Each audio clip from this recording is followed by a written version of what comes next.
Hey everyone, welcome to the No Proxy Sliver deck building guide. Let's start the Sliver deck guide with the commander, the first Sliver.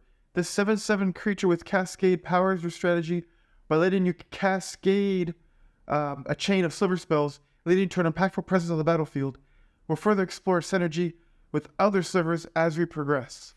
As we continue our comprehensive guide on building a powerful Sliver deck, let's dive into the most crucial creature cards you'll want to include.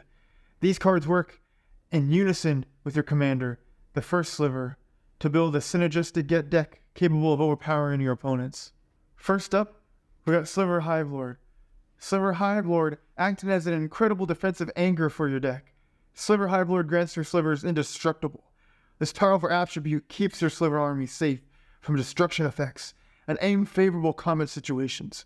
By ensuring your creature's survival, the Hive Lord facilitates an aggressive and relentless strategy.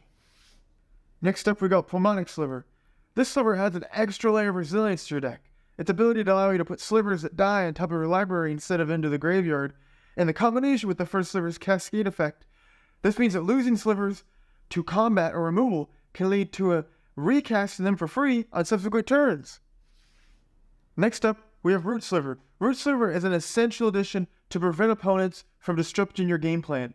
This Sliver gives all your Sliver protection from counterspells, ensuring your Sliver spells will resolve and not be stopped by pesky blue spells. Crystalline Sliver is another card we're going to add. By making all your Slivers shroud, the Crystalline Sliver offers a powerful layer of protection against targeted removal and ensures that your key pieces remain on the board and your strategy continue unhindered. We can't forget Virulent Sliver. Virulent Sliver is going to give all your Slivers infect, thus ending the game in a quick and decisive strike once you have your army built, ready to swing all in.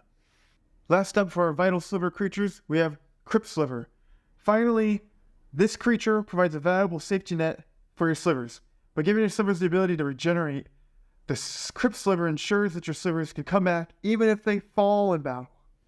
These next few cards are non-essential, yet still useful for any Sliver deck. First up, we got Gale Sliver. Gale Sliver going to give all your Slivers flying, letting you close out the game with evasive board.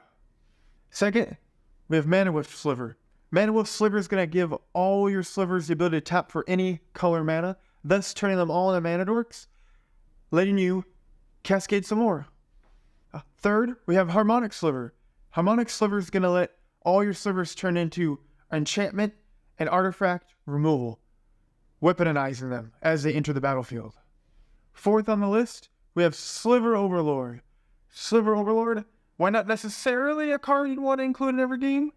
The Overlord can be a great toolbox card, able to search for any Sliver you might need in a particular situation. Last up for the non-essentials, we have Quick Sliver. This card enables all Slivers to have flash, enabling you to play them at instant speed. This opens up a world of tactical possibilities, allowing you to surprise your opponents during their turns. First up, for the enchantments, we have Sylvan Library. Sylvan Library, gonna let us draw 3 cards at the beginning of the draw step. We have to put 2 back if we don't pay 4 life per card. But we're using this just to stack the deck so that when we cascade, we're gonna hit everything we want to hit, thus letting us fill the board as efficiently as possible. Last up for the enchantments, we have Cryptolith Right. This is just in there to turn all your Slivers into mana dorks. In case you don't draw the Mana Whiff Sliver, this will at least do the same job. Now let's get into the sorceries with this deck. First up is Virulent Ultimatum. This powerful sorcery brings back any number of permanent cards with different names from your graveyard to the battlefield. In a Sliver deck, where all our creatures often tend to end up in the graveyard due to a combat or removal, Virulent Ultimatum acts as a potent tool to rebuild our board state swiftly and dramatically. Second on our list for sorceries is Patriarchs Bidding. Like Virulent Ultimatum, Patriarchs Bidding is a fantastic recovery card. It allows each player to return all creature cards of a chosen type from the graveyard to the battlefield. Naturally, in a deck filled with Slivers, you'll be reviving an entire army where your opponents likely get back much less. Next up, we have Ruinous Ultimatum. Ruinous Ultimatum can act as a game-changing board wipe. It destroys all 9-lane permanents your opponents control, leaving your army untouched. While it's a bit more mana intensive, your Sliver's combined mana-producing abilities can help cast it. This result can be an one-sided board wipe that leaves you in a dominant position. Last up for our sorcery spells, we have Kindred Domination. Similar to Ruinous Ultimatum, Kindred Domination allows you to wipe the board clean of everything, except your chosen creature type. In this case, Slivers. This spell provides another potent way to remove threats while keeping your swarm intact. Next up, we got the artifacts. We got 2 that are important to use, but I'm going to go ahead and show you all of them. And the mana rocks are interchangeable as you see fit. Arcane Signet, Manolith, Pillar of Origins, Chromatic Lantern, Commander Sphere, Darksteel Ignet, Felwar Stone, Sensei's Dividing Top, and Jeweled Lotus. Now going into Sensei's Dividing Top and Jeweled Lotus.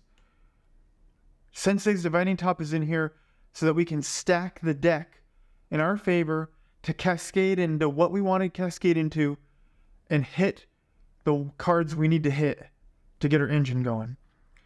And then Jewel Lotus is in here so that we can get 3 mana of any color to help pay for the commander, getting the commander on the field, and starting the cascade engine, getting more slivers onto the board.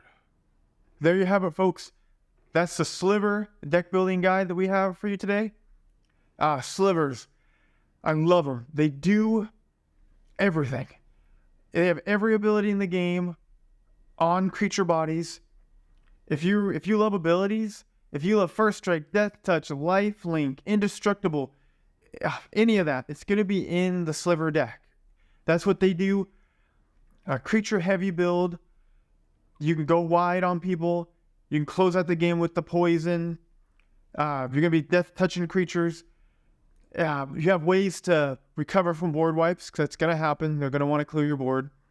You got plenty of draw because of the card draw mechanics that are in this deck. And the cascade is actually what's driving the success of this. We actually call this in our group the autopilot deck, because once you get the commander out and you start cascading, you're playing off the top of the library. It's playing for you. It's perfect. Yeah, you really can't go wrong playing it. That's what I love about the Sliver deck. When you just want to play a game where you're going to be doing a lot of stuff in it, crack out the Slivers, get them on the field. You can't go wrong. And if you like this video, please check out our Eldrazi deck building guide that's on our channel, where we go over everything you need, all the staples for a great Eldrazi deck. That's going to put a big battle cruiser creatures on there, annihilate the competition, go ahead and stomp over them. All right then, thank you for tuning in. We'll catch you later.